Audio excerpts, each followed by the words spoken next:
सात संगत जी प्यार से कहना जी, धन निरंकार जी। सात संगत जी,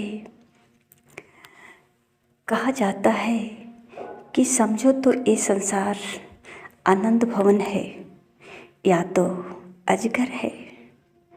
हम अजगर के मुख में हैं, पल पल क्षण क्षण जहर उगलता है, जिसको महापुरुष कहते हैं कि आग लगी आकाश में, झरझर गिरा अंगार, संत न होते जगत में तो जल मरता संसार। सात संगत जी, इसी संसार में जितने हम भक्तों का, संतों का उदाहरण देते हैं ना, उनके भजन कीर्तन गाते हैं, तो ये संसार में रह कर के ही, इस संसार में आनंद लेकर के ही अपना जीवन व्यतीत किए और भक्ति भजन किए।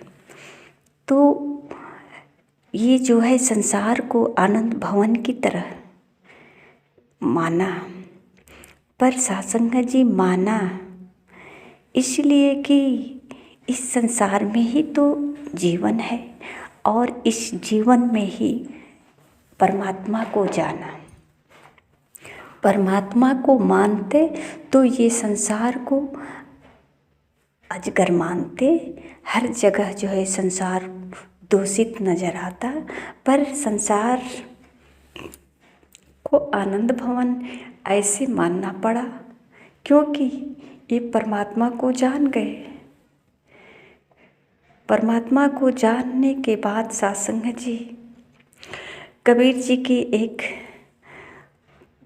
दोहा आता है, कबीरा मन निर्मल भये, जैसे गंगा नीर, पीछे पीछे हरि फिरे, कहत कबीर कबीर। ये संसार की ही बात है।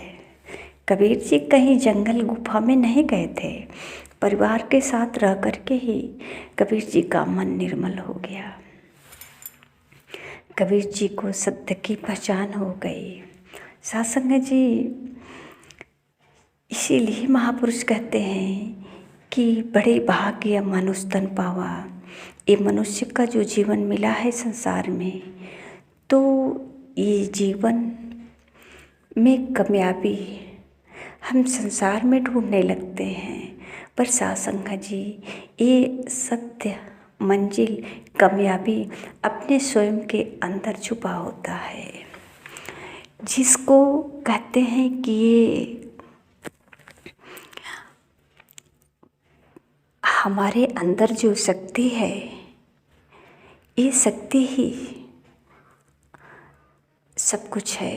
अगर ये हमारे भीतर क्रोध सिर्फ होता तो इस संसार में कहीं भी मुझे सुख नहीं प्राप्त होता, हर जगह बेचैनी होती और शांति को ही, जहाँ शांति है, जहाँ स्वतंत्रता है, उसको वहीं पे तो आनंद और उसी को तो सुख माना गया।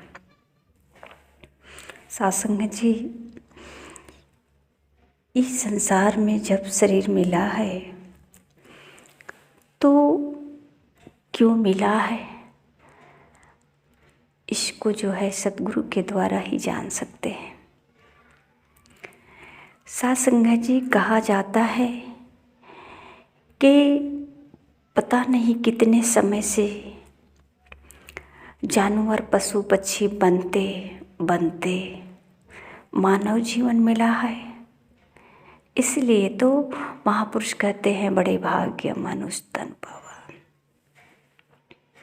ये भी कहते हैं कि साधन धाम मोक्ष कर द्वारा। तो सात संगत जी, इस जो शब्द को हम दोहराते हैं बार बार, इस पर कुछ विचार करें और सात संगत जी, अपने जीवन को व्यर्थ न गंवाएं। इस संसार में जो चहल पहल दिख रहा है, ये कुछ क्षण के लिए है। कुछ क्षण के बाद जैसे सुबह होता है सात संगत जी, तो चिड़िया चहकने लगती है। सब लोग अपने बिस्तर छोड़कर बाहर निकल जाते हैं। नहाना धोना भजन कीर्तन हर कार्य में लग जाते हैं। और सुबह का जो किरण होता है बहुत मनमोहक होता है।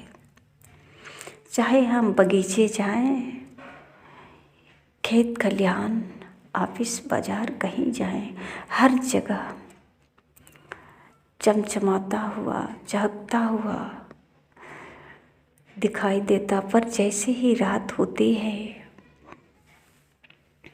सब लाइट बुझ जाती है, अंधेरा हो जाता है, सब लोग बिस्तर पे छुप जाते हैं। सत्संग जी, ये मानव जीवन है, सवेरा हुआ है।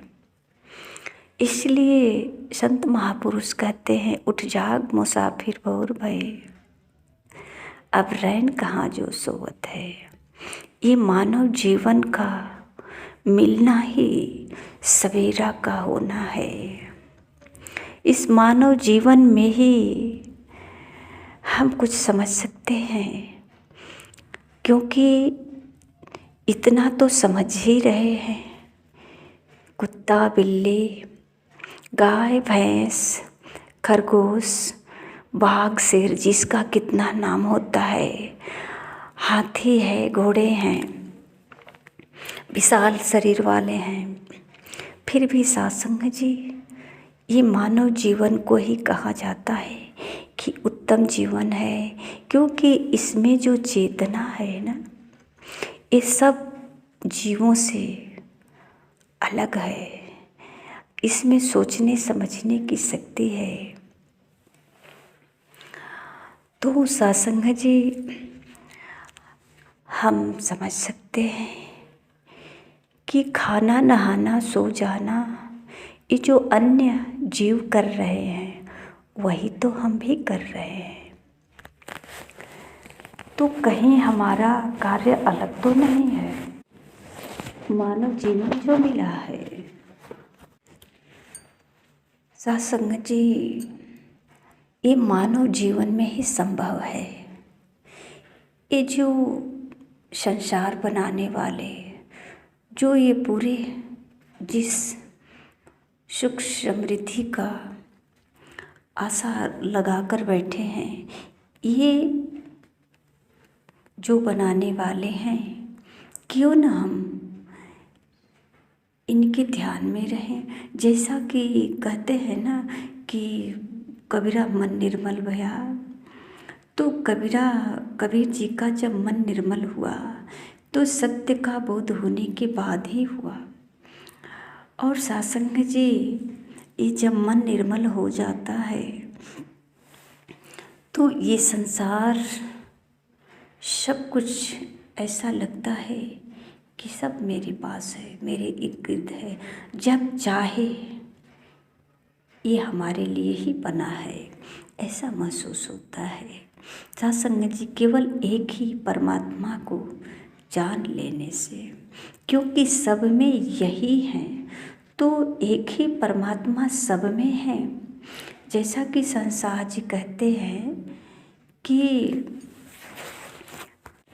जो कुछ भी है तू ही तू है, रचना खूब रचाई है, कहे अवतार दास में सबका, प्रभु की ईमान बढ़ाई है। सत्संग जी ये जब सत्य का पहचान होता है तो ये परमात्मा सब में एहसास करके इस सब परमात्मा का ही स्वयं का जब बोध होता है तो सत्संग जी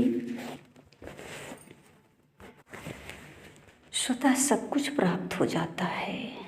एक मंत्र बोलते हैं कि तुम्हारो मंत्र विभीषण माना, लंकेश्वर भय सब जग जाना। जब ये भगवान राम के चरण में आए तभी लंका का राजा बने। इससे पहले तो सबको पता है कि विभीषण जी के साथ कैसा व्यवहार रहा, कैसी उनकी गति रही। साथ संगत जी,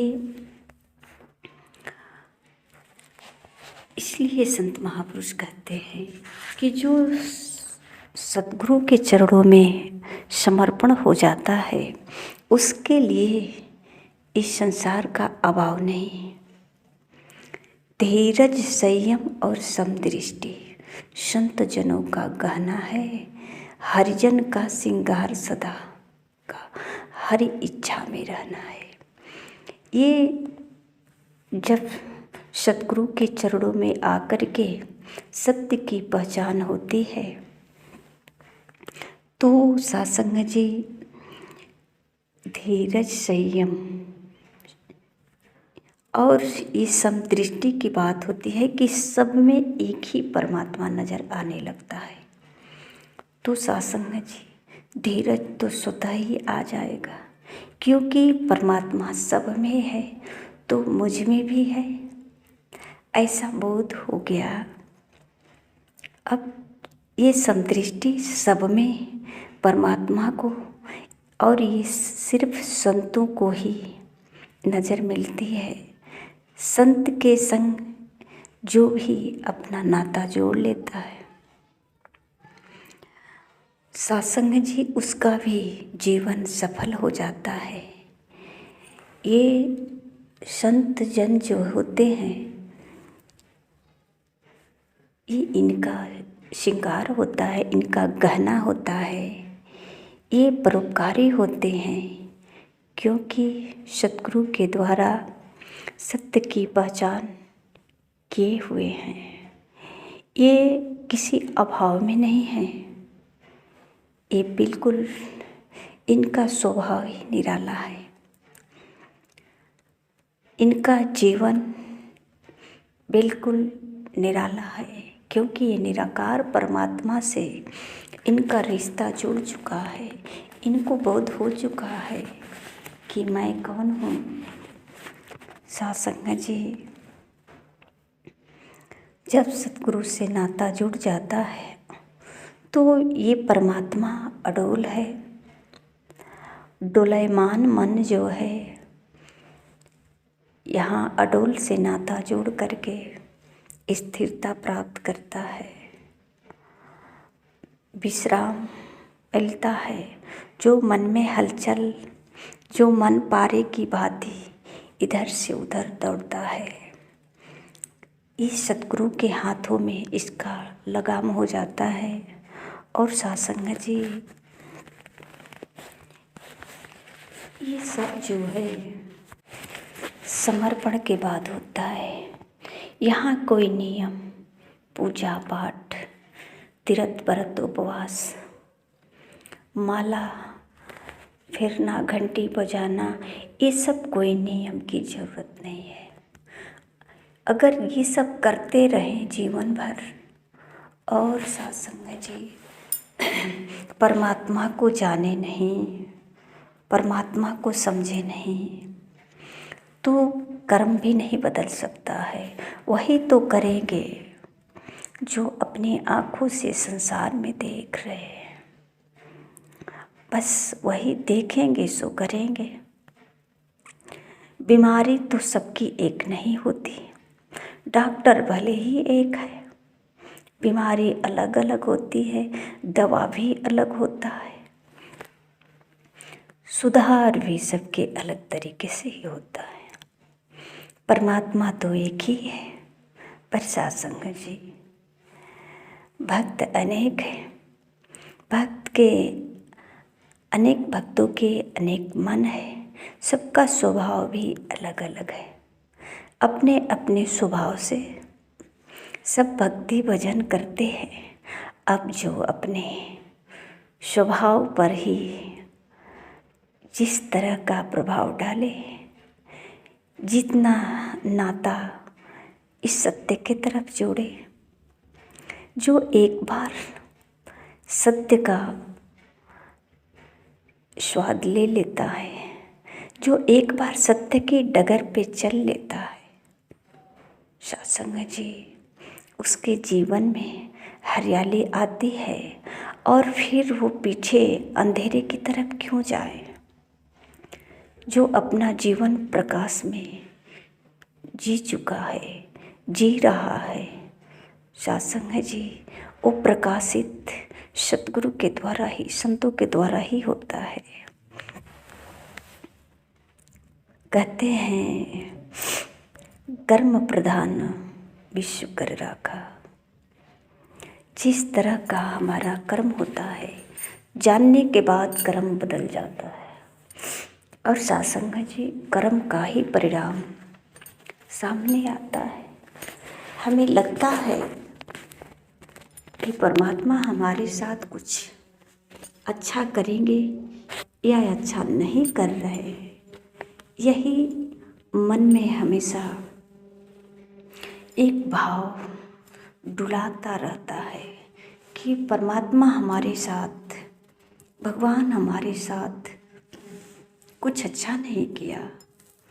कुछ कहते हैं कि हमारे साथ कुछ अच्छा किया, पर परमात्मा ने कुछ अच्छा करता ही नहीं और ना ही किसी के जीवन में कुछ बुरा करता। सत्संग जी, जो सतगुरु के चरणों में आता है, उससे सतगुरु जो है सत्य की राह पर इशारा करता है चलने के लिए। और सत्संग जी, मानो जैसे सतगुरु ने कोई लाइट दे दिया, हाथ में टॉर्च दे दिया, और अब तक अंधेरे में चल रहे थे, अब हाथ में रोशनी आ गई, टॉर्च आ गया। अब हम कदम अपना संभल कर रखेंगे, क्योंकि टॉर्च है ना, अब हमको सब कुछ राह साफ दिखाई दे रहा है। अंधेरा होता तो कहीं गिरने की भय होता। इसी प्रकार संसार में जब सतगुरु के द्वारा ये परमात्मा का आधार मिल जाता है, जब ज्ञान प्राप्त हो जाता है और ज्ञान रूपी रोशनी जब हमारे दिव्य दृष्टि आँखों, जो समदृष्टि कहते हैं, सब जगह परमात्मा तू ही तू, सब जगह, ये सब कुछ साफ अब दिखने लग जाता है, तो सारे भ्रम संशय सब खत्म हो जाता है। धीरज के साथ चलते हैं। अब तो हमारे हाथ में रोशनी है, अब कोई डरने की बात नहीं, भयभीत नहीं, भय मुक्त हो जाते हैं, किसी प्रकार की उलझन नहीं। ये अब जीवन सहज हो जाता है। संसार अब विष की, काजल की कोठरी नहीं। कहा तो जाता है संसार काजल की कोठरी है। सत्संग जी, यहाँ दाग बहुत जल्द लग जाता है, पर सत्संग जी, जो इस शरीर से परे होता है, जो मन बुद्धि से परे होता है, जो पागल होता है, उसे इस दाग से कोई फर्क नहीं पड़ता, क्योंकि दाग लगाने वाला का काम ही है दाग लगाना। तो सत्संग जी, जिसका ध्यान बेदाग की तरफ है, जिसका दाग ध्यान बेरंग के तरफ है, ये परमात्मा बेरंग है। ये बेरंग से जो मिल जाता है, उसमें और कोई रंग काम नहीं करता। ये इनकी ही नशा में, इनकी ऐसी नशा होती है जो कभी उतरता नहीं, 24 घंटा चढ़ा रहता है इस नशा में। हर समय जो जैसे अभी आया ना विचार, कबीरा मन निर्मल भया, अब निर्मल हो गया है चित्त, बिल्कुल निर्मल हो गया है। अब परमात्मा ढूंढ रहे हैं कि कबीरा मन निर्मल भया, जैसे गंगा नीर पीछे पीछे हरि फिरे, कहत कबीर कबीर। सत्संग जी, ये ज्ञानियों का भाव है, ये परमात्मा को जानने की परिणाम है। जो भी सतगुरु के चरणों में आकर सत्य का बोध किया, जाना, उसका जीवन सफल हुआ। सत्संग जी, प्यार से कहना जी, धन्य निरंकार जी।